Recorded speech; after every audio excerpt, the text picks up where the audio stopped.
نحن معكم في اليوم الثاني من أكتوبر عام 23، ونحن في ذكرى الاحتفال باليوبيل الذهبي لنصر أكتوبر. نقول لكم أن الجيش المصري وما يعني يتمتع به من عتاد، وتحديدا عندما فطنت القيادة السياسية منذ عقود تحديدا إلى أننا نحتاج إلى تسليح.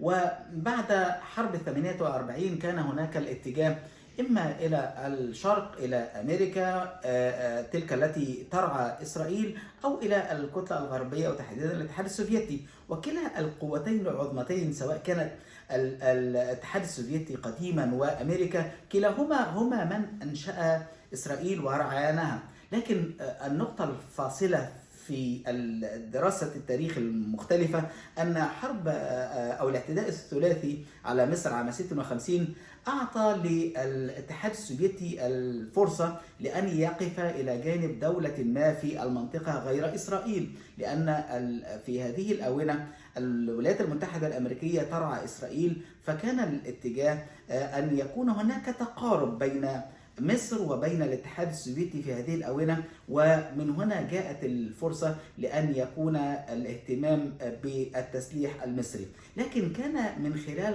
قنطرة أو معبر أو اتجاه بأن تكون عن طريق التشيكوسلوفاكيا وما أطلق عليه الأسلحة التشيكية أو صفقة الأسلحة التشيكية التي جاءت من الاتحاد السوفيتي من خلال وسيط وهو التشيك لتصل إلى مصر. هذه هي البادرة الأولى للتسليح المصري. لكن ملابسات تأثير أو تأثير نكسة 67 على السلاح المصري، وأننا فقدنا تحديدا ما يقارب 80% من عتادنا وتسليحنا، كانت الفرصة بأن يكون هناك إعادة بناء للقوات المسلحة المصرية. ما تم في أكتوبر فيه الكثير من الإعجاز العسكري بأن ننتصر بهذا السلاح. تحديدا كان سلاحنا في 67 أكبر بكثير من سلاحنا في 73، لكننا انتصرنا بفضل إرادة الجندي المصري، بفضل التخطيط العسكري، بفضل التخطيط الاستراتيجي والتوجيهات المختلفة، وأيضا الكثير من خطط الخداع الاستراتيجية. ويعني انتصارنا في أكتوبر له معنى الكثير من الوقفات تحديدا على مدار الشهر، لكنني أتوقف كثيرا عند الوضع الحالي للجيش المصري، والذي أقرت جلوبال فاير بأن تصنيف الجيش المصري هو الأكبر في منطقة الشرق الأوسط، أن ترتيبه تحديدا هو 12 أو 11 في بعض التصنيفات عالميا لما يتمتع به الجيش المصري من قوة حالية. سعت الإرادة السياسية والقيادة السياسية بأن تتواجد من خلال استحداث واستقدام الرافال والمسترال والكثير من التسليحات التي ساعدت كثيرا بأن تكون لمصر هذه القوة التي تحمي السلام الذي نرعاه ونؤمن به، ويكون لنا أيضا بعد عربي قومي، بأن تصريحات السيد الرئيس أننا على بعد أو مسافة السكة من الدول العربية،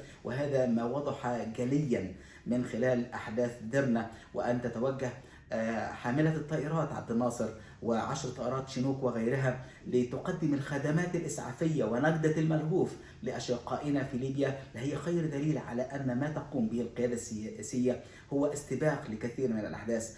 القواعد العسكرية محمد نجيب برنيس 30 يونيو أو غيرها تنبئ بأننا في مرحلة مغيرة. لدينا قوة التسليح المصري، لكنه يتبقى جزء مهم جدا، والسؤال والإجابة: هل مصر تمتلك القنبلة النووية؟ هل مصر تمتلك القنبلة الذرية؟ الإجابة نعم. نحن نمتلك العنصر البشري، نمتلك المقاتل المصري، نمتلك الجند المصري، فهو خير أجناد الأرض، وهو القنبلة الذرية المصرية التي ليس لها مثيل على وجه الأرض. فعقيدة الجند المصري بأن العسكرية المصرية هي مصنع رجال وعرين الأبطال، وتبقى على مر الدهور أن الجند المصري هو خير أجناد الأرض.